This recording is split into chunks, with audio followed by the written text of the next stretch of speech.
নমস্কার বন্ধুরা, আমি মৌসুমি মৌসুম ক্রিয়েটিভিটি চ্যানেলে সবাইকে স্বাগত জানাই। শীত প্রায় শেষের দিকে, গরমের ভাবও পড়ে গেছে, তাই চালের গুঁড়ো আর পুর দিয়ে নতুন ধরনের পিঠে রেসিপি আপনাদের সাথে শেয়ার করব। পুরো শীত জুড়েই অনেক রকমের পিঠে আমরা খেয়ে থাকি।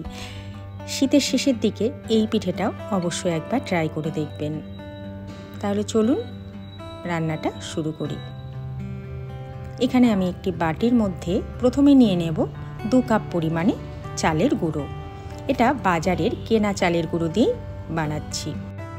গ্যাস জ্বালিয়ে নিয়েছি আর গ্যাসের উপর একটি আমি কড়াই বসিয়ে দেব। তার মধ্যে দিয়ে দেব 2 কাপ আর সামান্য একটু জল।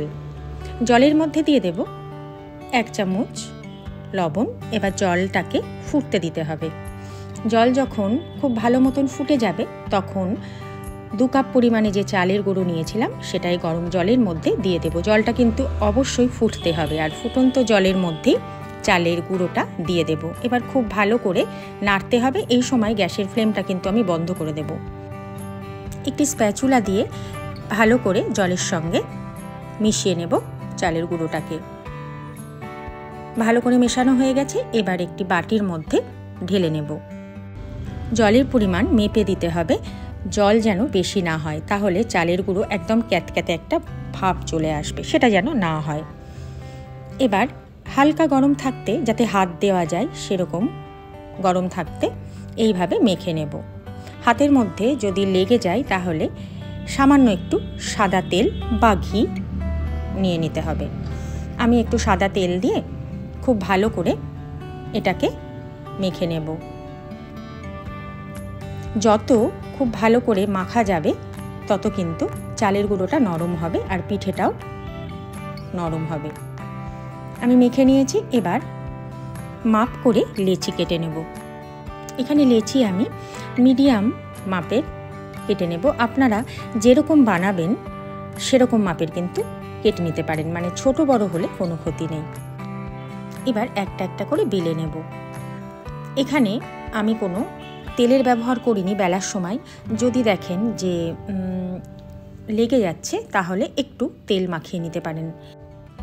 রুটির আকারে প্রথমে একটি বেলে নিয়েছি আর এরকম কিন্তু থাকবে, মানে খুব মোটা হবে না, খুব পাতলাও হবে না।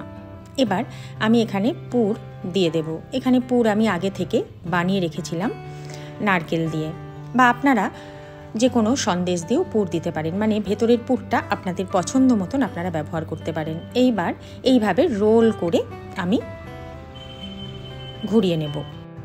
আরও একটি বেলে দেখাই আপনাদেরকে। এটাও কিন্তু এই একইভাবে বেলে নেব। আর এটার খুব পাতলা হবে না, আবার খুব মোটাও হবে না, আগেই বললাম। আবার ভেতরে এইভাবে পুর দিয়ে দেব। তারপর আবার একইভাবে রোলের আকারে মুড়িয়ে নেব। আর হাত দিয়ে একটু খুব ভালো করে এইভাবে চেপে চেপে দেবেন যাতে খুলে না যায় রোল থেকে। আবার একটা বেলে নিচ্ছি। আচ্ছা বন্ধুরা, এখানে একটা কথা বলে রাখি, আমার ভিডিও যদি ভালো লাগে তাহলে অবশ্যই চ্যানেলটিকে সাবস্ক্রাইব করে পাশে থাকা বেল আইকনটি ক্লিক করে দেবেন, তাহলে যখনই আমি কোনো ভিডিও আপলোড করব আপনাদের কাছে নোটিফিকেশন পৌঁছে যাবে। এটাও আমি বেলে নিলাম। এবার আমি সাইড থেকে এইভাবে চারদিক একটি ছুরির সাহায্যে কেটে নেব, তাহলে সুন্দর বেশ সমান হবে। মানে আমি দুভাবেই দেখালাম। যদি আপনারা পারফেক্ট শেপটা চান তাহলে এইভাবে সাইড থেকে কেটে নিতে পারেন, তাহলে আরেকটু সুন্দর হবে। এইভাবে স্কোয়ার হয়ে যাবে। আবার ভেতরে পুর দিয়ে দেব। পুর দিয়ে একইভাবে রোলের আকারে তৈরি করে নেব। আর যখন এইভাবে রোলটা করে নেব তখন একটু হাত দিয়ে চাপ দিয়ে নিতে হবে, তাহলে রোলটা খুলে যাওয়ার ভয় থাকবে না। এই পিঠেটা কিন্তু অবশ্যই একবার বাড়িতে বানাবেন, অপূর্ব খেতে লাগে। সবগুলো আমি এইভাবে রোলের আকারে বানিয়ে নিয়েছি। এবার কড়াইয়ের মধ্যে দিয়ে দেবো পরিমাণ মতন জল আর উপরে একটা ঝাঁঝরি বসিয়ে দেব। সামান্য একটু সাদা তেল ব্রাশ করে নেব। এবার একটা একটি করে পিঠে আমি ঝাঁঝরির উপর দিয়ে দেব। তারপর একটি তার উপর ঢাকা দিয়ে দেব।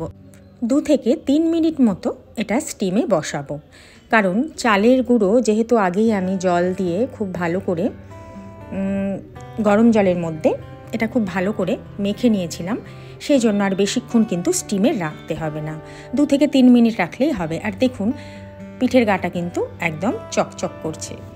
এবার স্টিম থেকে একটি একটি করে পিঠে আমি একটি প্লেটের মধ্যে তুলে নেব। আর এটা গরম গরম খেতে কিন্তু বেশি ভালো লাগে ঠান্ডা হওয়ার থেকে। তাহলে বন্ধুরা অবশ্যই বাড়িতে একবার কিন্তু বানিয়ে দেখবেন এই পিঠেটা, দুর্দান্ত খেতে লাগে।